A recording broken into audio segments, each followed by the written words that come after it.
Chapter 1. The first thing Therese Matheson did when she arrived at Tulsa International Airport was head to the bathroom and blot her face with a damp paper towel. She should have taken an extra anti-anxiety pill this morning or skipped the pancakes and blueberries for breakfast. Maybe she should have stopped off somewhere for a fortifying drink, even though it wasn't yet noon, or guilted one of her friends into coming along.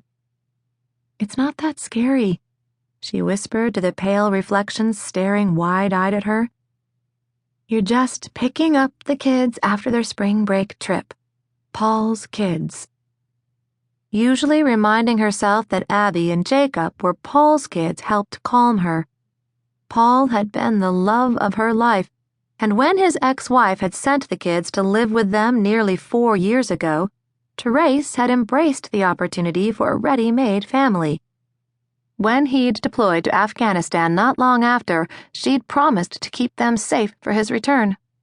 When he didn't return, well, she'd been shocked that their mother didn't want them back, but she'd done her best. They were his kids, after all. Now, she'd used the time they were gone to seek advice about giving up custody of them. Shame crept into the reflection's eyes. She'd promised Paul. She'd wanted to love them. She'd tried, God help her, but in the end, it had come down to 2 choices: keep them or find some much-needed peace, break her promise to their father or break her own spirit. She was surviving Paul's death, but she wasn't surviving life with his angry, hostile, bitter children. Child, she corrected. Before they'd left for the visit with their mother, Jacob had shown her some sympathy, even some respect. It was Abby who was breaking her. With a deep breath, she forced the shame from her gaze, then left the bathroom and took the escalator to the baggage area above. There weren't many people waiting for the incoming flights. She missed the happy reunions that once were common in airports. Getting off the plane and finding someone waiting for her had been part of the fun. Someone who was happy to see her, she amended when passengers started appearing in the skywalk from the main terminal.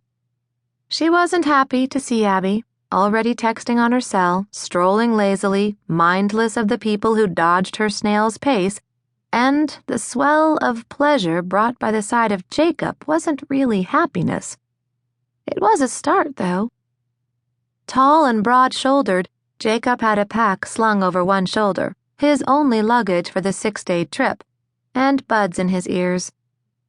A person could be forgiven for thinking him 6 or 8 years older than his 11, not only because of his size, but also the look in his eyes, the air of having lived about him. He looked so much like his father that most days seeing him made Therese's heart hurt. Next to him, Abby looked even more petite than ever, and less angelic. For once, the bright streaks that sliced through her blonde hair were gone, and the blonde was platinum instead.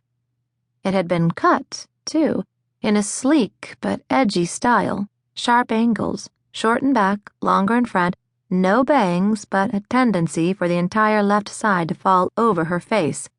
Her made-up face. Her clothes were different, too. Therese had seen swimsuit bottoms that covered more than Abby's shorts, and the top looked more like a beach cover-up than a blouse, except that it was too short to cover anything adequately. The bright print was semi-transparent and kept sliding off one shoulder or the other, revealing the straps of her new black bra. Therese's efforts to breathe resulted in a strangled gasp. Another pill, 2 more pills, and definitely a drink. Or maybe she could borrow a sedative. Surely someone in the Tuesday night margarita club still had a stash of sedatives somewhere. She couldn't pull her gaze from her stepdaughter even when she had to move left or right to maintain line of sight. Abby's skin was darkly tanned, a startling contrast to her white shorts and platinum hair and her shoes. Another strangled sound escaped. White leather heels adding at least 4 inches to her height, skinny straps crisscrossing her feet and wrapping